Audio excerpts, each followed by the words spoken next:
Everyone's doing it, taking their mundane family hatchback and turning it into a coupe cabriolet. The reality is that, unless your name is Hyundai, you can't sell a regular sub £25,000 coupe in the UK anymore. So 2006 saw Ford, Volkswagen and Vauxhall joining the game, hard on the heels of earlier introductions from Renault and Peugeot. The trouble with those French cars is that they look plain ugly with the roof up. Cue 2006 more complicated construction that offers a more integrated look.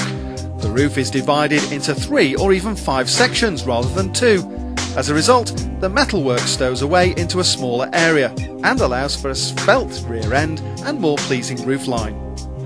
And if there's one area where the Astra beats all coupe cabriolet competition, it's in the styling. The twin top takes the hatchback Astra's distinctive bold styling and stretches it into a very appealing coupe. Crucially, it looks just as good with the roof down, and if you really want some attention, it can be turned from a coupe to cabriolet, or vice versa, on the move. That is, as long as you're not travelling above 18 miles an hour for the 26 seconds it takes to go through the motions. So, in a market where looks are the #1 priority, the Astra easily has the measure of its rivals. But it gets better. Vauxhall has pitched the twin top against its competition with some rather aggressive pricing. The entry-level 1.6 litre model starts at just £17,000, with even the most expensive derivatives only just breaking the £20,000 barrier. But even if performance isn't important to you, a 1.6 litre engine in a coupe cabriolet isn't a tempting proposition. The cars are just too heavy for that.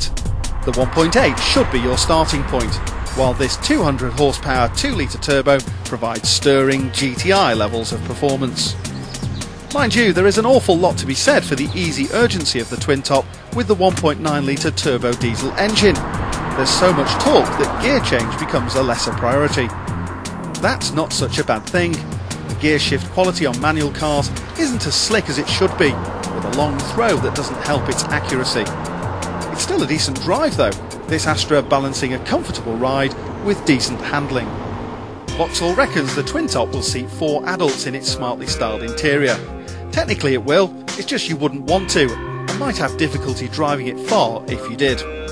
As a 2, occasional 4-seater, it makes more sense. As always with coupe cabrios, luggage space varies between simply cavernous with the roof up to somewhat impractical when all that metalwork is tucked away.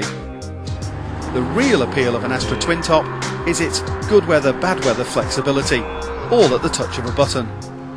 Equipment levels are generous on all versions, with air conditioning among a whole list of standard features. In the end though, for many drivers a coupe cabriolet has less to do with price, specification or performance. It's simply a matter of style, and on that score, the Astra twin top is a real winner. As for good points, well, it's got class-leading style. There's generous equipment, and the turbo diesel is a fine choice. On the downside, there's tiny luggage space with the roof down, the entry-level 1.6 twin top is too slow, and there's indifferent gear change quality.